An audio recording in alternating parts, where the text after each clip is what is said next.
WhatsApp everyone, welcome back to the channel. तो guys आप लोग का मैथ्स का एग्जाम हो गया है और I am very much hopeful कि आप सबका एग्जाम बहुत अच्छा हुआ होगा। बट अभी जो हो गया सो हो गया, let's move on to the next one. अब हमारे पास आगे दो एग्जाम्स हैं। फिजिकल एजुकेशन वाले बच्चे हैं जिनका फिजिकल का है, और कुछ बच्चे ऐसे हैं जिनका डायरेक्टली इकोनॉमिक्स का पेपर है। तो मैंने यहाँ पे अब एक कैटेगरी बनाई है उन बच्चों के लिए कि जिनका फिजिकल का है वो इको को कैसे प्रिपेयर करें, और एक कैटेगरी है जिनका फिजिकल नहीं है वो इको को कैसे प्रिपेयर करे। क्योंकि यार देखो, अब आ गए हमारे subjects accounts, business studies, economics, और इनमें 80 में से 80 कैसे लेके आने हैं वो बहुत अच्छे से मैं जानता हूं।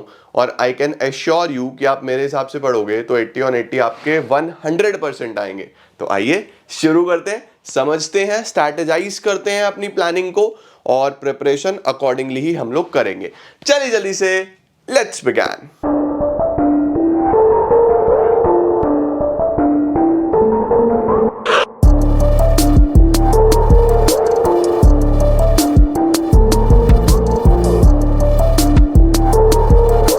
देखो यार, सबसे पहले आप लोग का ये वाला मैथ्स का एग्जाम तो हो गया, ये तो हमारा डन हो गया कि सर दिस इज तो डन। ठीक है, मुझे कमेंट में बताना मैथ्स का पेपर कैसा हुआ। अब जिनका फिजिकल का पेपर है उन्होंने प्रिपरेशन अभी तक नहीं करी है, मैं एक सेपरेट वीडियो करूंगा जिसमें मैं उनको बताऊंगा कि किस तरीके से वो इन बचे हुए दिन को 9 तारीख, 10 तारीख, 11 तारीख को यूटिलाइज कर सकते हैं और फिजिकल में मैक्सिमम मार्क्स स्कोर कर सकते हैं। वो एक सेपरेट वीडियो करूंगा। फिलहाल हम बात करते हैं इकोनॉमिक्स की। ठीक है, अब आपका इको का पेपर है 18th को, राइट। 18th को बेटा जी आपका एग्जाम है। तो हमारे पास दो कैटेगरी है, एक है स्टूडेंट्स जो विद फिजिकल एजुकेशन है, और एक स्टूडेंट्स है जिनका डायरेक्ट इकोनॉमिक्स का एग्जाम है। आई गेस बीच में एक मार्केटिंग का एग्जाम भी है, बट बहुत वो एक इजी सब्जेक्ट है और नंबर ऑफ स्टूडेंट्स काफ़ी कम होते हैं उसमें अक्रॉस इंडिया। तो वहाँ पे आपको थोड़ा सा उसको, इस शेड्यूल को अपने हिसाब से मॉडिफाई कर लेना है। ओके, अब देखो बच्चों, अगर मैं बात करूं वो बच्चे जिनका इकोनॉमिक्स विद फिजिकल एजुकेशन है, ठीक है, तो अगर आपका इकोनॉमिक्स विद फिजिकल एजुकेशन है तो आपकी जो मेजर पढ़ाई होगी वो 12 तारीख के बाद ही होगी। क्योंकि आप कितना भी कोशिश कर लो, आपके दिमाग में जो पेपर है उसका स्ट्रेस रहता ही है, राइट। तो वो मैं समझता हूं कि आपकी पढ़ाई 12 तारीख से ही होगी। बट अगर आप 12 से पढ़ोगे तो आपके पास फिर बहुत अच्छे से जो डेज होंगे वो सिर्फ 5 दिन हो जाएंगे, 13, 14, 15, 16, 17, राइट। बहुत सारे ऐसे बच्चे भी हैं आईपी वाले जिनके पास ना मैथ्स था ना फिजिकल एजुकेशन था, तो उनको तो इको के लिए अबंडेंस ऑफ टाइम था, तो उन्होंने कुछ ना कुछ प्रिपेयर किया भी होगा। अगर नहीं भी किया है तो आप कर लो। अब देखो यार, जितने भी बच्चे फिजिकल एजुकेशन वाले हैं मैं उनको ये रेकमेंड करूंगा कि आप, अगर आपके पास 24 आवर्स इन अ डे है, राइट, आप 8 घंटे भी सो लेते हो, 8 घंटे आप सो लेते हो, तो अभी भी आपके पास 16 आवर्स हैं। 16 आवर्स में से आप पूरे के पूरे 16 घंटे तो ऑफ कोर्स नहीं फिजिकल एजुकेशन पढ़ोगे, ऐसा सब्जेक्ट भी नहीं है, ना उसको रिक्वायरमेंट है इतना पढ़ने की। तो अगर आप इन 16 घंटे में से 3 घंटे भी इकोनॉमिक्स के लिए निकाल लो ना, 3 आवर्स भी इकोनॉमिक्स के लिए निकाल लो, तो वो सफिशिएंट रहेगा, राइट। तो प्लीज मेक श्योर कि आप अपने शेड्यूल में से कोई भी टाइम, आप सुबह 9 से 12 रख लो, आप दिन में 2 से 5 रख लो, आप शाम को 8 से 11 रख लो, जैसे आपको ठीक लगे, 3 घंटे इकोनॉमिक्स को देने हैं यार, प्लीज ये मेक श्योर करो, राइट। और इन 3 दिनों में या तो आप जो भी आपका स्ट्रॉन्ग एरिया है, strong area in the sense कि आप लोग का मैक्रो इकोनॉमिक्स स्ट्रॉन्ग है तो आप उसको कवर करके साइड में रख दो। अगर आपका इंडियन इकोनॉमिक्स स्ट्रॉन्ग है तो आप उसको कवर करके साइड में रख दो। अगर आपका कुछ भी स्ट्रॉन्ग नहीं है, मतलब आप खुद श्योर नहीं हो, ऐसा यूजुअली नहीं होता क्योंकि आपने कुछ तो पढ़ाई होगा, पीरियोडिक्स दिए होंगे, हाफ ईयरलीज दिए होंगे, प्री बोर्ड्स दिए होंगे, कुछ तो पढ़ाई होगा, जो भी 2, 4, 5, 6 चैप्टर्स आपको आते हैं, क्योंकि बहुत सारे चैप्टर्स हैं हमारे पास, 10 हमारे पास इंडियन इकोनॉमिक डेवलपमेंट में है और लगभग 11 चैप्टर आपके पास मैक्रो इकोनॉमिक्स में भी है। तो इतने सारे चैप्टर्स में से कुछ तो आता होगा, उनको इन 3 दिन में कवर कर लो। अगर आपको कुछ भी नहीं आता तो मैंने शेड्यूल बनाया है, उस हिसाब से चल लो, क्योंकि मैंने शेड्यूल इस हिसाब से बनाया है कि इन दिनों में लाइट ही रखे हैं चैप्टर्स और आप ज्यादा भी स्कोर कर पाओगे। तो विद फिजिकल एजुकेशन वाले या तो ऐसा कर सकते हैं कि 3 घंटे तुम्हें रोज निकालने हैं और अपना जो स्ट्रॉन्गेस्ट पॉइंट है उसको अच्छे से रिवाइज करके करके साइड में रख लो यार। ओके, अब हम आ जाते हैं जो बच्चे, यहां से तो आप करोगे फिर प्रिपरेशन, जो बच्चे अब जिनका डायरेक्टली इको का एग्जाम है उनको कैसे करना है। तो देखो यार, मैंने ना यहाँ पे डे वाइज शेड्यूल बना दिया है, आप इसको अपने हिसाब से मॉडिफाई भी कर सकते हो। मैंने अपने हिसाब से बेस्ट शेड्यूल बनाया जिस हिसाब से मैक्सिमम बच्चे स्कोर करते हैं, मेरे खुद भी इकोनॉमिक्स में 90s के आसपास मार्क्स आए थे, तो मैंने भी इसी तरीके से प्लानिंग करी थी और मैंने आपके लिए भी कर दी है। और मैंने तो पेपर बहुत साल पहले दिया था, उसके बाद हर साल हमारे हजारों बच्चे ऐसे हैं जो 100 में से 100 लेके आते हैं। तो इस तरीके का प्लानिंग मैं हर साल करता आ रहा हूं, तो मैं आपको बेस्ट प्लान यहां पे प्रोवाइड कर रहा हूं। देखो यार, आज का दिन आपका आधा चला गया, राइट? तो आज मुझे एक ऐसा चैप्टर चाहिए जो जल्दी हो जाए और जो ज्यादा मार्क्स का हो, है ना? तो मैंने यहां पे रखा इंडियन इको का इंडिया चाइना पाकिस्तान। आप आज ये बहुत ध्यान से कर सकते हो, बहुत सिंपल है, और एक चैप्टर करके तुम्हारे 8 नंबर पक्के हो जाते हैं। इतना वेटेज का चैप्टर भाई कोई नहीं है, पूरी इकोनॉमिक्स के सिलेबस में इतना वेटेज का चैप्टर कोई नहीं है। आप देखोगे पूरे पूरे यूनिट 6-6 नंबर के हैं, 8-8 नंबर के हैं, और ये अकेला चैप्टर 8 नंबर का है। तो आधे दिन में मिनिमम एफर्ट के साथ मैक्सिमम रिजल्ट इस चैप्टर से मिलता है। तो आप आज प्लीज फोकस करो और अपना इंडिया चाइना पाकिस्तान स्ट्रॉन्ग कर लो, ठीक है? इंडियन इको का लास्ट चैप्टर, मैंने नॉर्मल वीडियो भी इसका डाला हुआ है, गपशप एंड ग्रेड्स में भी मैंने इसको बहुत डिटेल में कराया है, और इनफैक्ट इसके मैंने मोस्ट इंपॉर्टेंट PYQs भी करा दिए थे। तो अगर आपको वो भी करने हैं तो आप वो भी उस पर्टिकुलर वीडियो से कर सकते हो, मैं PYQs की प्लेलिस्ट भी मेंटेन कर दूंगा, राइट? तो आज आपको एक काम करना है, ये करे बिना सोना नहीं है भाई। चाहे आप फिजिकल वाले बच्चे हो, चाहे आप विदाउट फिजिकल वाले बच्चे हो, आप इसको कर लेना यार। 1 से 1.5 घंटा लेगा, इससे ज्यादा नहीं लेगा। बहुत बेसिक है, पाकिस्तान की कुछ स्ट्रैटेजीज याद करनी होती है, चाइना की कुछ स्ट्रैटेजीज याद करनी होती है, कुछ इंपॉर्टेंट डेट्स हैं, बस दैट इज इट। तो इनका रिवीजन लो, रिवीजन लेने के बाद इसका PYQs वाला वीडियो मैंने डाला हुआ है, वो देख लो। जो भी किताब आपके पास है उससे एक बार रीडिंग लगा लो, दैट इज इट, प्रिपेयर्ड हो जाएगा। कल के दिन क्या करोगे? कल के दिन बच्चों आप उठाओ गवर्नमेंट बजट मैक्रो में से, ठीक है? It will take some time, आसानी से कर पाओगे 1 घंटे में।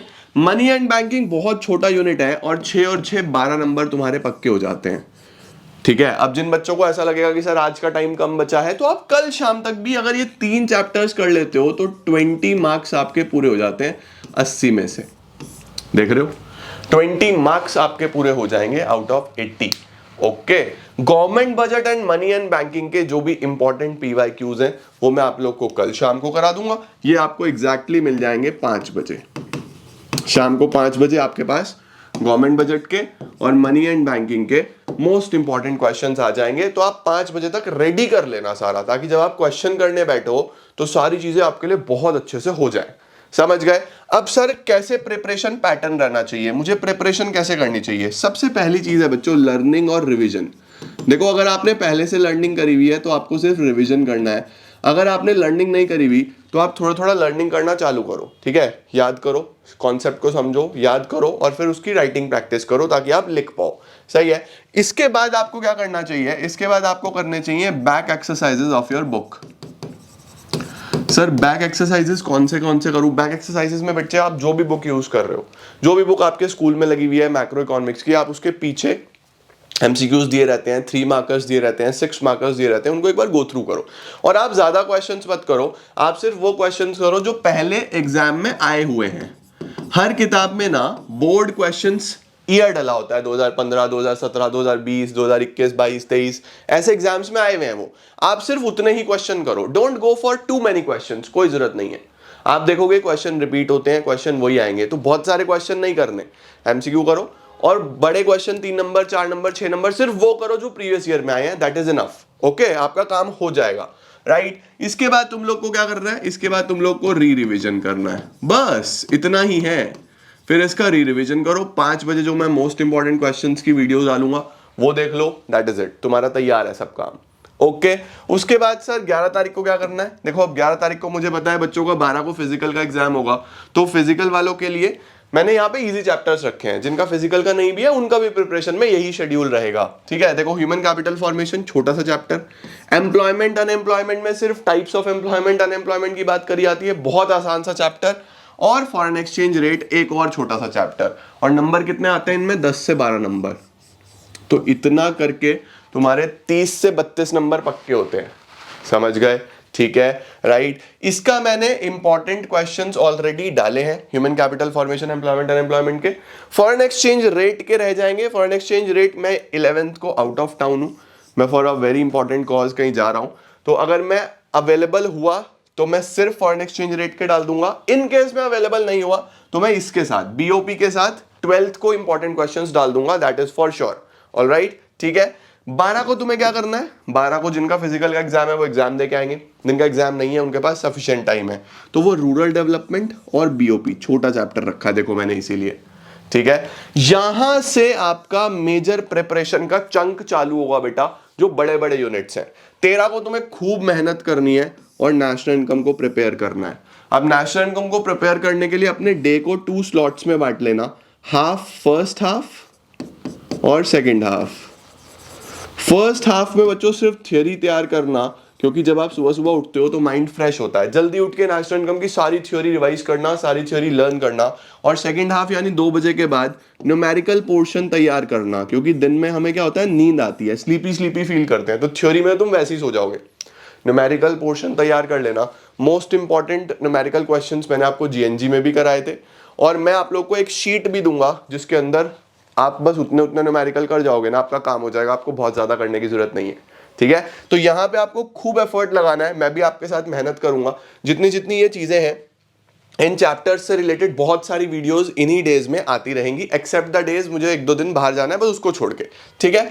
उसके बाद 14th को आपको क्या करना है, एनवायरमेंट एक छोटा चैप्टर, एडीएस। एडीएस में बच्चों 3 चैप्टर्स आते हैं। एडीएस में आप 2 चैप्टर्स हैं जो रेडी कर लोगे यहाँ पे, that is chapter number 7, chapter number 8, ठीक है। अगले दिन क्या करोगे, 15th को एडीएस कंप्लीट करोगे, एक चैप्टर बचेगा, ठीक है, वो करोगे। और इंडियन इको का चैप्टर नंबर 1, 2, 3 यानी कि फर्स्ट यूनिट आप करने की कोशिश करोगे। 2 हो जाए तो 2 कर लेना, 3 हो जाए तो 3 कर लेना, बहुत अच्छा, जितना भी आप मैक्सिमम कर सकते हो करो। अब बचेंगे 2 दिन बच्चों और आपका सिलेबस हो चुका है कंप्लीट, ठीक है। करना कैसे है, वही पैटर्न फॉलो करना है, पहले लर्निंग रिवीजन, फिर बैक एक्सरसाइजेस, सिर्फ PYQs, okay. Most important questions के वीडियोस मैं कराऊंगा, उसके साथ साथ जितनी भी और बहुत सारी चीजें हैं, प्रेजेंटेशन स्किल्स हैं, पिक्चर बेस्ड क्वेश्चंस हैं, केस बेस्ड क्वेश्चंस हैं, वो भी अभी रुको, अभी आ रहा हूं मैं आगे उस चीज पे, चिंता मत करो। 16th को बच्चों तुम लोग को कंप्लीट इंडियन इको का रिविजन करना है, कंप्लीट इंडियन इको का रिवीजन पूरा, प्लस एक सैंपल पेपर, ठीक है, प्लस एक सैंपल पेपर। मैं तुम लोग को ये बात बता रहा हूं, आखिरी दिन पढ़ के बहुत सारे मार्क्स नहीं आते, तुम्हें आखिरी दिन से पहले पहले सब कुछ कवर करना है। अरे रुक जाओ यार, कॉल मत करो, मुझे काम करने दो। आखिरी दिन से पहले पहले सब कुछ कवर करना है, तो तुम्हारा यहां तक सब होना चाहिए, तभी तुम एक ज्यादा मार्क्स ला पाओगे वेल प्लान्ड मैनर में। लास्ट डे तक बिल्कुल मत जाना बच्चों, बिल्कुल भी मत जाना। बहुत सारे स्टूडेंट्स होते हैं आखिरी दिन पे खत्म करेंगे सोने से पहले, नहीं ऐसा मत करना प्लीज, तुम्हारा यहां तक सब पूरा होना चाहिए, सही है। फिर 17th को तुम मैक्रो का कंप्लीट रिवीजन लोगे, जो तुम्हारा छोटा होगा वो एक सैंपल पेपर सॉल्व करोगे बस।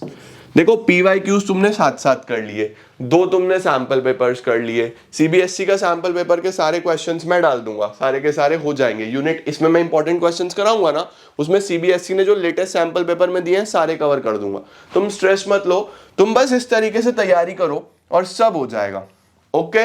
अब हमें स्पेशल फोकस, इसका स्क्रीनशॉट लेना ले लो। सर स्पेशल फोकस किस चीज पे करना है बच्चों, स्पेशल फोकस करना है इन चीजों पे। सबसे पहले 1 मार्कर्स, देखो 20 मार्क्स का वेटेज होता है बच्चों, इनका 20 नंबर का वेटेज होता है, तो 20 नंबर के वेटेज के लिए मेहनत तो लगेगी, एफर्ट तो लगाना पड़ेगा, तो you have to make sure कि आप इस पे खूब मेहनत करो, खूब एफर्ट लगाओ और ज्यादा से ज्यादा प्रैक्टिस करो, ठीक है। एमसीक्यूज इंपॉर्टेंट मैं आप लोग को प्रोवाइड करा दूंगा, पूरी की पूरी शीट दे दूंगा जिसके अंदर कुछ इंपॉर्टेंट एमसीक्यूज होंगे, वो आप बड़े आराम से कर पाओगे, राइट।